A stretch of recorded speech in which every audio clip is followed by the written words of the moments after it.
The Whistler.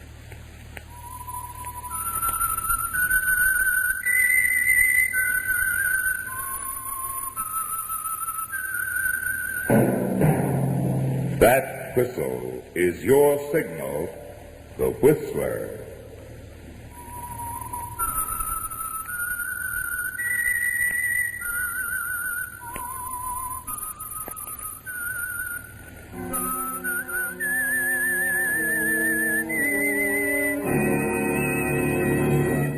I am the Whistler, and I know many things, for I walk by night.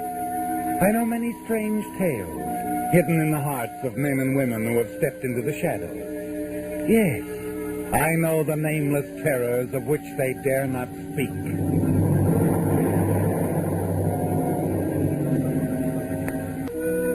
And now the Whistler's strange story. Delayed Christmas present. Christmas was really over, for it was 1 o'clock in the morning at Pete's Cantina, a tough little night spot on the outskirts of Panama City. But the melody lingered on. You could hear the chimes of the big church a block away playing Adeste Fidelis.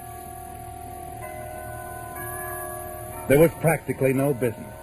4 hostesses, all Americans, were sitting drearily at the far end of the ballroom near the bar. One of them, Mary Winslow, billed as Candy Porter, just sat gazing drearily into space, thinking bitterly of a past from which for a while there had seemed no escape. But for 5 months now she'd been relatively safe. No one had been around asking any questions. As Candy Porter, blues singer, Mary Winslow had found a kind of security, not a happy security, for she was far away from home. And as the chimes became silent, Mary wondered if it was worthwhile. A reverie was broken up as she looked up and saw Spanish Pete, the fat, greedy owner of the cantina, approaching her table. Candy, look, there's an American gentleman just came in. He wants to buy you some champagne. Champagne, you hear Please, that? Pete, not tonight. It's Christmas. I'd rather be alone if you don't mind. I do mind. Look. All right. Let him spend his money on champagne. Now you're smart, baby. Here he comes. You turn and see the tall, heavy-set American approach. Suddenly you become tense. You recognize the type, don't you? After a year of running away, you've learned to spot his kind in a moment. You fight to remain calm as he reaches your table. Sit down, Mr. Fontaine. Sit down. Sure you don't mind, Miss Porter? Of course not. Thanks. In that case, I guess I will. I'll go get the champagne. I keep him on ice. 11 years old, too. Cigarette, Mr. Fontaine? No, thanks. You don't mind if I do? Of course not. Light? Thanks. Strange, spending Christmas so far away from home. Mm-hmm. How come? Business. Important business. Couldn't it wait? No. This business means a lot to the people I work for. Well, here's what you say, bubble water. From Marseille, 13 years old. You said 11. That was from Le Havre. This is even better. Now I put him back in the ice. You want some more? You just call Pete. I got another one on ice just like him. Well, I guess it's kind of late to wish you a Merry Christmas, Miss Porter. So I guess I'd better just say season's greetings. Anyway, here's luck. Here's hoping you find whatever you came here after. I've already found what I came after. I'm glad. I hope you will be. Why shouldn't I be? Because I came after you, Mary Winslow.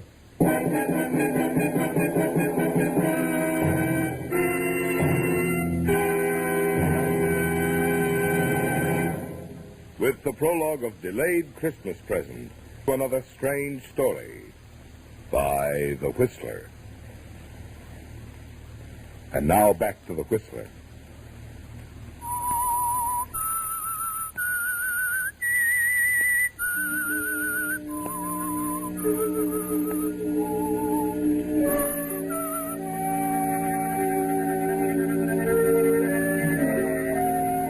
After a year, it doesn't seem fair, does it, Mary Winslow? After a year of hiding, using one name and then another. After 5 bitter months of singing at Pete's Cantina as Candy Porter, blues singer, this man Fontaine has come to take you back to the States, to face the consequences of one horrible night. You're sure he's a detective. He couldn't be anything else. You can't run again. There's no place you could go. You've only one card left. And as you face the man across the table and listen to his even, level voice, you decide to play it. If you play it carefully, it might be an ace. I think you know why I'm here. We're leaving in the morning for Los Angeles, Miss Winslow. Like the billing says, my name is Candy Porter. I know what the billing says. I know what it said in Brooklyn when you were billed as Doris Trent, in Denver when you were billed as Gladys James. But when you first took a powder out of Los Angeles, you were Mary Winslow. You know, it's almost funny you should call me Mary Winslow. We used to work together, her and me, in the same floor show. We could have been billed as twin sisters. The customers used to mistake us for each other, too. Now, look, Miss Winslow, let's quit kidding. I'm not kidding. A lot of other people made the same mistake you had.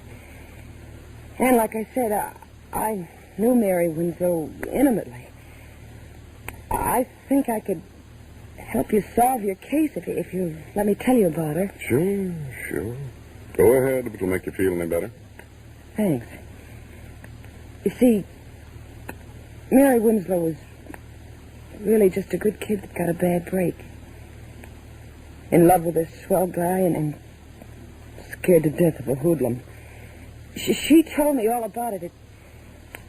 It's quite a story. I'll bet it is.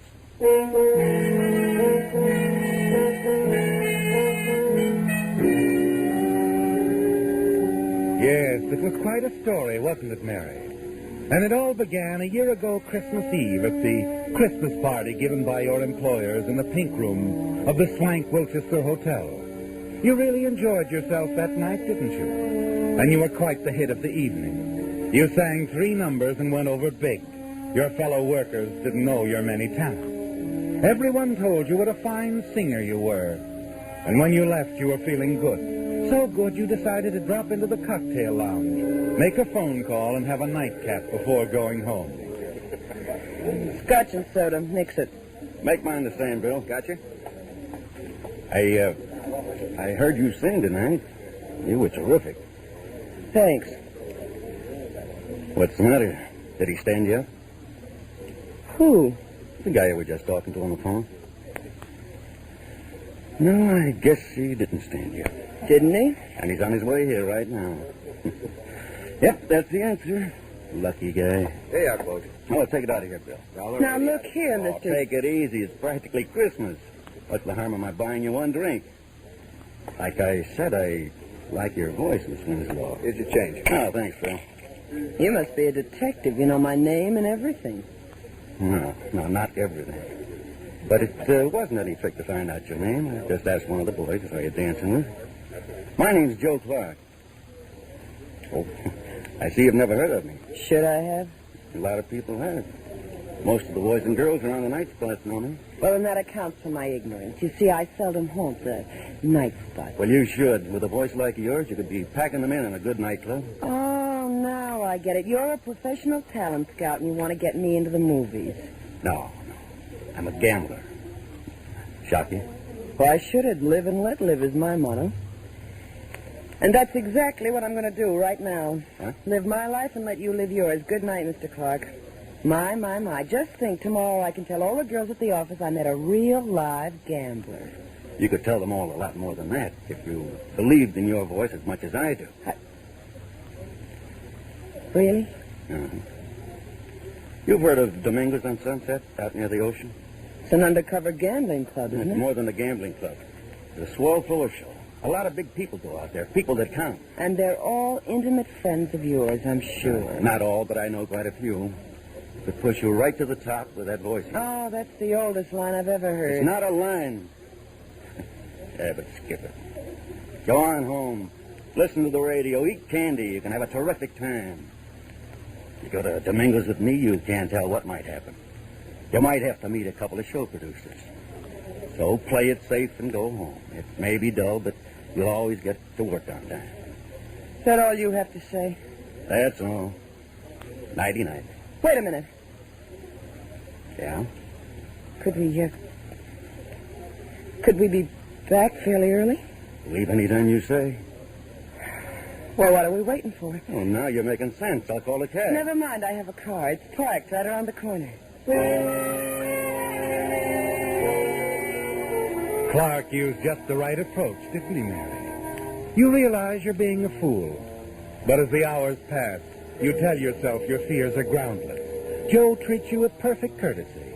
You watch the gambling for a while, then proceed to the silver room and enjoy the floor show. Afterward, you have a little food and watch the dancers.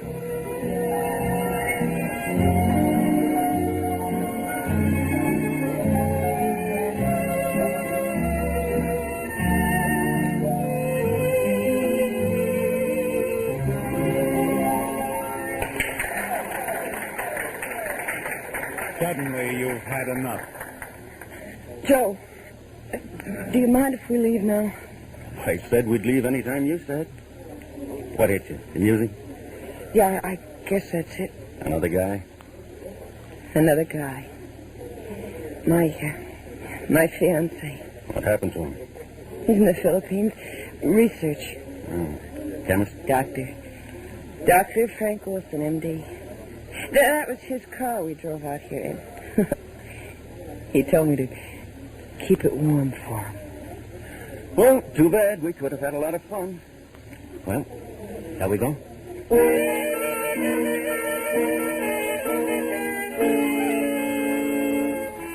Was it just the song, Mary? Or was it that uneasy feeling you have about Joe that made you want to leave so suddenly? It must have been the song. For as you're ready to leave the club grounds, Joe is still a considerate escort. Well, hop in. Oh, unless you want me to drive. I'll drive unless you mind too much. No, I don't mind. Probably be safer, too.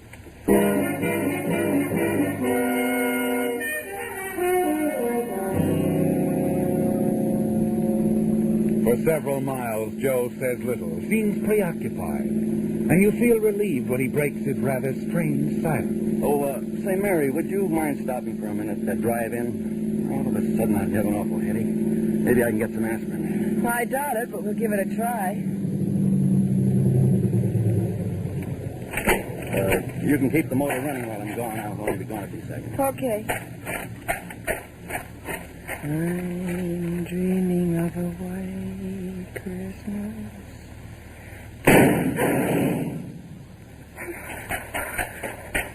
Joe! Get going. Joe, you shot him. I said get going fast. There's a gun in your ribs, baby. You just saw what happened to one guy that crossed me.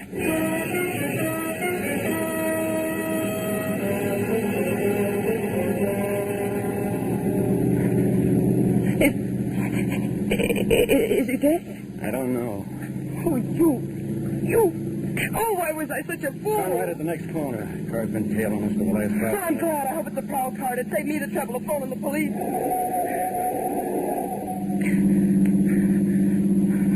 He didn't turn, baby. You shouldn't have said what you did about phoning the cops.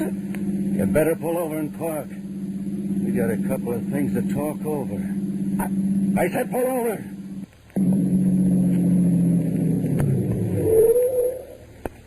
Yeah, that's better. Please, Joe, don't kill me. I know you can do it easy, but I'll never talk about tonight. That's the way you feel now. An hour from now, you'll feel No, better. I won't. On my word of honor. I'm making a deal with you, Joe. I'm trading you my silence for my life. I swear I won't talk about it ever. Okay, I'll take a chance. You drove the getaway car, so we're partners now anyway. We're going to have a lot of fun together, you and me. Now, how about dropping me off at my place? Tell me where to go. I live about 6.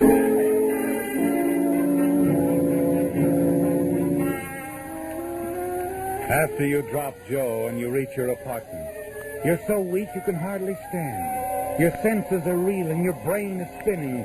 You practically fall into bed. You try to snatch a little sleep, but sleep is impossible. Finally, at 6 o'clock in the morning, the newspaper is shoved under your apartment door. The headlines sicken you. Drive-in operator shot and hold up, dies. The subheadings are even worse. Unidentified man and woman seen fleeing from scene of crime in dark green 47 model Chevrolet. Pedestrian believes he can identify both car and woman. There it is, Mary. Hopeless, isn't it? Even if you called the police, your story would sound phony now. It's closing in on you, isn't it, Mary? Yet frightened as you are, you're certain of two things. That you're not going to become further involved with Joe Clark. And you won't allow any unfavorable publicity to fall on your absent fiancé, Dr. Frank Wilson. You were foolish to risk a life of happiness with him, weren't you? For a few moments of excitement with a gambler, a murderer like Joe Clark. But you decide there's only one thing you can do, Mary. Leave town, disappear, and never see Clark again. You dress hurriedly, packing only a few belongings, and then spend Christmas Day and night at the home of a girlfriend. The next morning, you're on an eastbound plane. 3 months later, you're singing in the Golden Lion, a prosperous little nightclub in Brooklyn, New York, where you become a featured performer under the name of Doris Trent. You're a great success under your new name. And then one night you have a visitor. You're sure it's Mr. Vern Shields, London musical comedy producer. Come in. Well, what do you know? Long time no see, Miss Trent. Doris Trent, it says on the program. All right, Joe. Now that you've found me, what's on your mind? You double-crossed me, baby. You're crazy. That's why I left town, so I wouldn't have to talk to anybody. But you could still write, couldn't you? I don't get you. That anonymous note to the police, written just after you left, telling all about that driving job. Gave the exact time, my name, where I lived, what I had on, everything. But not a word about the girl with me. Funny, huh? You're the only one that knew all of that, baby. Oh, no, Joe, you're wrong. Believe me, I didn't write any note. Couldn't have been anyone else. 2 days after you left, they picked me up for questioning. Anybody could have written a note like that. But one of your enemies might have wanted you out of circulation and tried to frame you. Yeah, maybe, but I doubt it. Joe, I didn't write it. I've kept my bargain with you 100%. There's one way you can convince me. How? Marry me tonight. Marry you? Yeah. That way I'll be sure of you. Wives don't testify against their husbands. Besides, I'll know what you're doing all the time. Oh, Joe, I gotta go to my show. Let's talk this over in the morning. Tonight or else you can run up to Connecticut. But go ahead, do your show. If you've got any ideas about calling in the cops, don't forget you drove the getaway car. And in case anything serious should happen to me, there's a written confession in my pocket telling exactly how you helped me pull the job. How we used your boyfriend's car. How you kept the motor on waiting for me. Your doctor would love reading about that, wouldn't he? No. No, he wouldn't. Then don't get funny. Go ahead and on to your show. I'll wait for you here.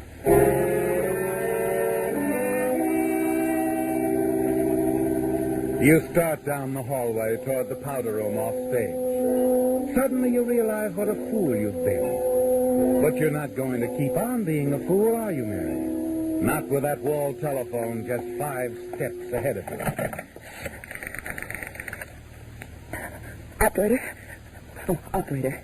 Get me police headquarters. Better quick. hang up quick, babe, and I mean quick. You should have looked around before you called. I had a hunch you'd try to double-cross me. Now I know for sure who wrote that note for the cops. Oh, I didn't, Joe. You just Honest. tried to call him, didn't you? All of a sudden, I've lost interest in getting married. We're just going for a little ride. Come on, babe, start walking. No, Joe. I'm not moving a foot, not an inch. If I have to be shot, I'll take it right here. Let go of my arm. What's going on here? Something wrong, Doris? This guy bothering you? Yes, he is. He wants to date me. Tell him to leave, will you, Eddie? Maybe I'd better take him into the office and call the cops. No, thanks, Eddie. There's no need for that. He's just another wolf. Tell him to leave. That's good enough. You heard what the lady said, Bud. Start traveling. Okay, chum. Anything you say. I'll see the lady later. We parked right across the street. This Trent. You should have let me call the cops. I would have if he hadn't had you covered with his gun. Oh? Thanks, kid. Hetty, I gotta get out of town fast. After what you just did for me, that's a cinch. Grab some clothes while I phone my wife I'm bringing you home. We'll go out the rear entrance. My car's on the lot next door. Tomorrow I'll call a friend of mine in Denver. He'll put you to work right away. You better change your name, though. That'll be easy. I'm getting used to it.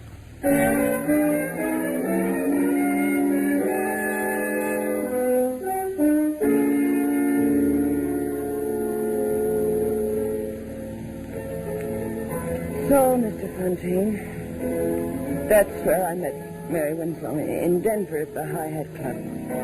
Billed as Gladys James. She roomed with me about 2 months, and then she left, just like that, one night when a waiter told her some guy wanted to interview her for a magazine. That's the last I ever saw of her. That's the end of the story? That's the end. And Mary Winslow told you all this? Well, we were very close friends. Well, so you were. You expect me to believe that? It's true, every word of it. You know something? You ought to be writing stories for the movies.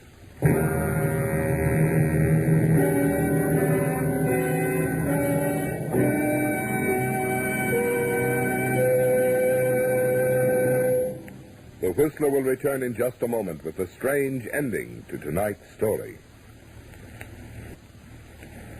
And now back to the Whistler.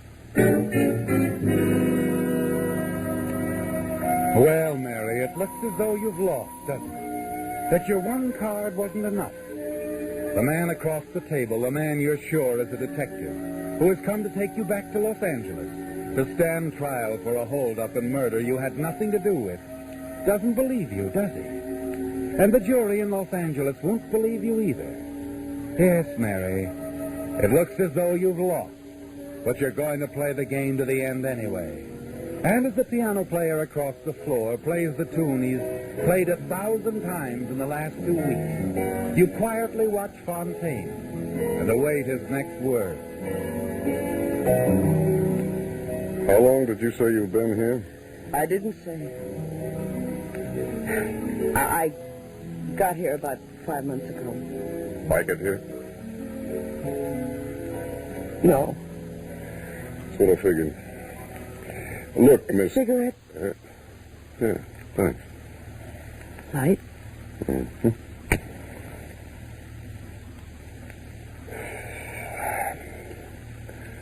Thanks again, Miss Porter. Did you say Miss Porter? That's what you said your name was, didn't you? That's what the billing says, too, isn't it? Oh, thanks, Mr. Fontaine. Thanks for believing me. There's just one thing I'd like to ask you, Miss... Ask me anything. Knowing Miss Winslow as well as you do you think she might come back to Los Angeles sometime and sort of clear things up? I think she might. Someday. You see, a girl like Mary Winslow gets to feel kind of soiled after working around in joints like this. She'd probably want to spend a little time, maybe out in the desert, in the sunshine. Sort of freshening up before anybody she cared about. Yeah. I guess she would. Well, this was a pretty long trip for nothing, you might say. Just one more bum steer. But I'm glad it came. I always figured that confession we found on Joe Clark was a phony. Clark? Is Joe Clark in jail? He's dead. The Brooklyn police got him one night about 5 months ago. Anyhow, they got the tip. A woman called the police one night from a little nightclub, the Golden Lion Club. She hung up before they answered the phone, but the Brooklyn boys decided to investigate anyway. One of them spotted Clark parking the car across the street, and he got trigger happy. And that was that. Joe Clark. Finished. Well, Miss Porter, if you ever run into Mary Winslow... I'll tell her all about the Christmas present I got from a swell cop named Fontaine. I'm not a cop, Miss Porter. You're not? Then who are you? I'm a private investigator, working for a guy named Wilson. Dr. Frank Wilson. Frank Wilson? That's right. He's in love with Mary Winslow. Doesn't care where she's been. Just wants her to come back and marry him. Well, so long, Miss Porter, and Happy New Year. Mr. Fontaine, Yes? do you think you could arrange for me to go back to the States with you? I guess I could. I was figuring on taking one lady back. Are you going on through to Los Angeles?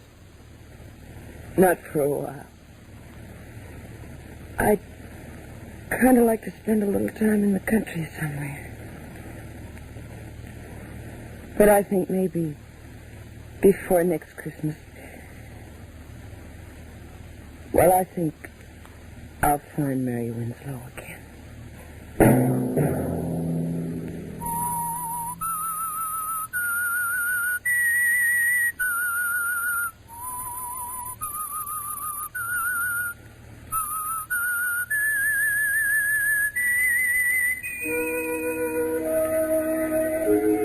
Let that whistle be your signal for the Whistler.